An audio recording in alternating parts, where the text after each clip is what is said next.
These are the plaintiffs, Kathy and Jose Velez Murillo. Kathy says they rented their non-drivable RV to the defendant, and when he moved out, he stole 33 items from them. The defendant needs to be held responsible for stealing and for the colossal mess he left behind, and they're suing for the $1,000 they're owed.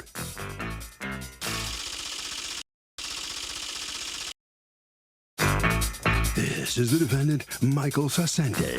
He says he did not steal a thing from the RV when he moved out. Please. Why would he steal a towel and a few forks? He owes the plaintiffs nothing, and this lawsuit is insane. He's accused of having sticky fingers. All parties, please raise your right hands. Welcome back to the People's Court. Next case on the docket, the plaintiffs say they rented a fully furnished RV to the defendant, and when he moved out, he cleaned them out. But the defendant says, why would he steal a few forks and a few towels from the plaintiffs who are trying to frame him for something he didn't do? It's the case of those are some sticky fingers. Thank you, Douglas. You're welcome. Okay, Mr. and Mrs. Murillo, who wants to tell me what happened here? I will. We had originally done Airbnb for about a year and a half, but when the pandemic hit, we lost everything, lost all our business. So we decided to try month to month. And that's when Michael and his girlfriend came, and we rented our RV to them on a month-to-month basis. We did a walkthrough with Mike and Caitlin when they moved in. Well, come to find out, I guess, Caitlin left after about a week. So she wasn't there anymore. Okay. Anyway, I have a Ring video on the outside of the RV for security. And what happened was I was looking at the history, and I know Mike leaves for work like really early in the morning and then gets home in the afternoon. But I'm seeing all these notifications during the day, and I'm like, what's going on? So I went and I looked at them. There's some other girl now coming and going. So it's a keyless entry in the RV. And as far as we knew, us and Mike were the only people who had those numbers, but apparently not. So. Okay, but how long did he live in the RV? 3 months. And okay, so who ends up dissolving the relationship? Does he decide that he's leaving, or do you decide to tell him to leave? No, I told him that I was looking to sell it. But I would let him know and give him plenty of time to find a new place. I didn't give him a date to move out. Okay, so then he told you, well, I guess if you're going to sell it, I'm going to go. Yes. Okay, so according to you, when you go in after he leaves, the place is disgusting, and he has stolen all of the amenities that you had inside the place. What did he steal? Well, there was a Keurig coffee pot. There were rugs. Rugs, like area rugs? Yes, area rugs. Walkie-talkie. A step stool, every towel. There was not one towel left. The sheets, there were no sheets on the bed. They were gone. A fan I had in the bedroom. So many different things. You've written all these numbers as replacement costs, but what you're entitled to in court is not replacement costs. It would be the depreciated value of the item. Do you happen to have receipts for any of the items? Probably with all my tax stuff because, Well, do you have them to show to me? Do you have them to show to me now? All right. Mr. Sassente, according to them, you took off with everything that wasn't nailed down. Yeah, that's not true. I might as well walked off with the camper. I mean, that's ridiculous. I mean, to be honest, the sheets and everything with the pillows she's aware of via text messages, there was a leak underneath the bed. All of that got thrown out. That's garbage. It got soaked. Garbage. It went into the waste. As far as a coffee pot and whatnot, I got no use for that. And towels? Well, I'm not going to use their towels. Well, you did use their towels while you lived there for 3 months. You did use their towels, so I don't know what that means. I'm not going to use their towels. They're obviously usable. No, I have had my own. They sat right in the closet where they should be. Okay. So where did her towels go? I have no idea. She's. I mean, I didn't move. I had a medical emergency behind the wheel, and I couldn't move. I had friends of mine move. So this is when the day I found all of this out, the day we were supposed to do a walkthrough. We had a date of a walkthrough, and I couldn't make it there because of this. I was in a hospital, and she's giving me calls, and I'm trying to figure out. Okay, let me speak to my friends and whatnot, and I'll get back. She's calling me, threatening me, leaving me these messages. I'm not dealing with that. So maybe Then your friends that you entrusted with the move stole everything. Well, no, and I spoke to them. And when they went in to do the move, they said there was no curing in sight. There was none of that. But she's telling me she has how pictures well of do you Airbnb. trust those friends? But that holds no merit from the day she stopped, renting Airbnb. Why? Why would she change it? If she's rented to you month to month, what would be her incentive to leave you with absolutely nothing to use?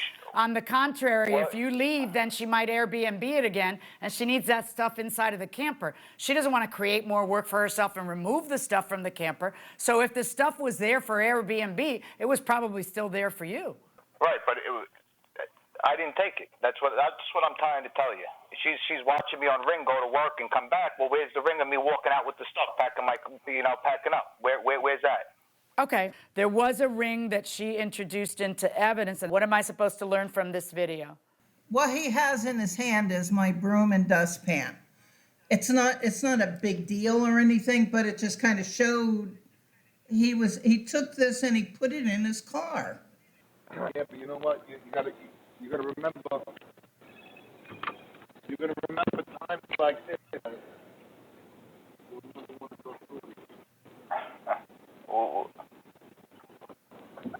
Okay, where's the broomstick?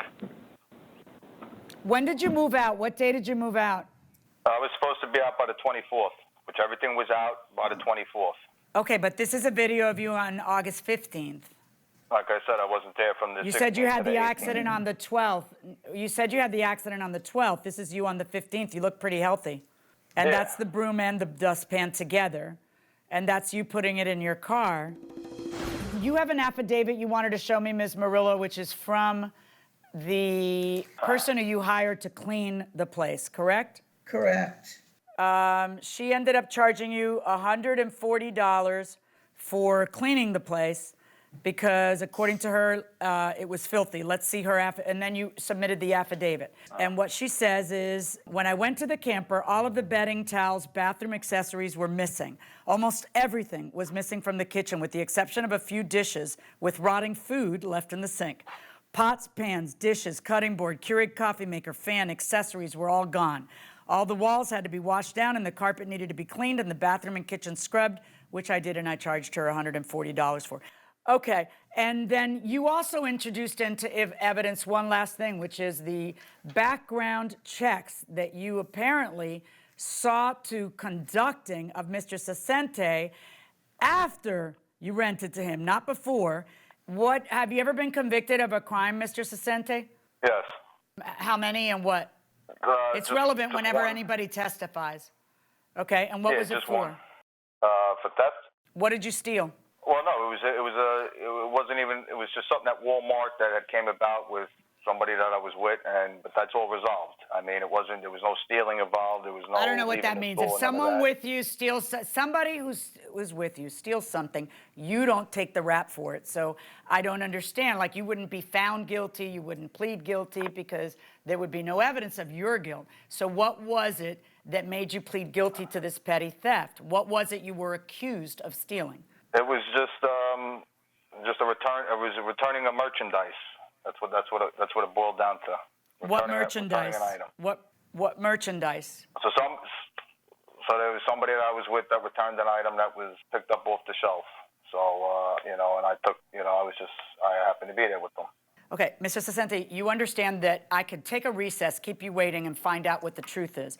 Somebody else returning something doesn't get you a petty theft rap. So I'm going to try this for the last time. Just tell me what you were accused of doing. Are you the one who was accused of picking up something off a shelf? Were you accused of doing that and then trying to return it? Well, I mean, I committed to it, so I mean, if that's how it looks, you know, I mean, I committed to it, you know. But if you want to do your research. But at first, it was a felony charge, to be honest, and it got reduced. So, you know, I don't know. You tell me, how does that work? I mean, but you know, I think you know how it works. Doing all of this research after I moved, you know, she should have done that before I moved in. Yeah, she should have. People should do research on you before they let you move in. I find that you have been able to prove that you got cleaned out. You cannot ask for replacement value. What you get is depreciated value. I am awarding you $500 in depreciated value, plus a $140 cleaning fee, plus the overage on electrical bills that he acknowledges he was supposed to pay, for a total judgment in your favor in the amount of $701. Verdict for the plaintiff. Thank you. So the plaintiff prevails. Michael, the defendant, I'm really interested in your response. How do you feel about it? Yeah, I mean, you know, it is what it is. I mean, the judge had a favor, and that's it. You know, that's, like I said, it is what it is. So. Why do you say the judge had a favorite? She didn't have a favorite. She just listened to the testimony. Not a favorite, but she, you know, in her favor, she felt that, you know, I cleaned them out, and you know, just go from there. I mean, really, okay. It is what it is. I understand. Okay. All right, Ms. Morello, what do you think?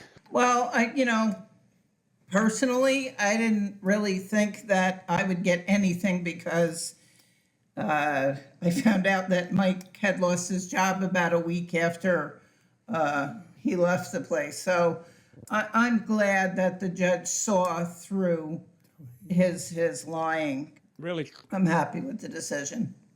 So you're happy. All right. I know you didn't get everything you wanted, but are you selling it now? That's okay. You're not going to keep that vehicle, right?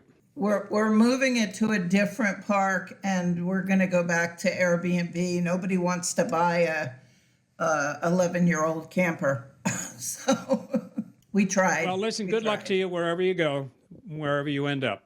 Congratulations. Okay. All right, let's find out what the judges have to say about this case. It's always helpful to have the Ring doorbell, the 21st century. You always Sherlock say that. Holmes. You always say that. It cracks the case. I mean, what crime can't they solve with those things, with a doorbell? Have you ever had a case that had a Ring doorbell evidence or a security cam evidence? I had a homicide where the guys were picked up on the doorbell camera and on a nearby surveillance camera. And if it weren't for the doorbell camera, they never would have identified the car, the getaway car, and a couple of the guys who participated in the murder. But certainly that helps when you see somebody stealing something and putting it in their car, getting ready to drive away, whatever it was. It's not a big leap. What's that proof? Where's actually his response was, "Where's the broom?" Because he couldn't see the broom that was connected. Right. Okay, this is from Jerry. Hey, Harvey. In civil court, a judge is allowed to slap a contempt of court judgment on a litigant who is blatantly showing disrespect to the judge and the other litigant. The answer is yes. Civil judges can hold people in contempt. It has to be really extreme, and it also has to be where the person just doesn't take the judge's warning. But yes, civil judges can issue contempt citations.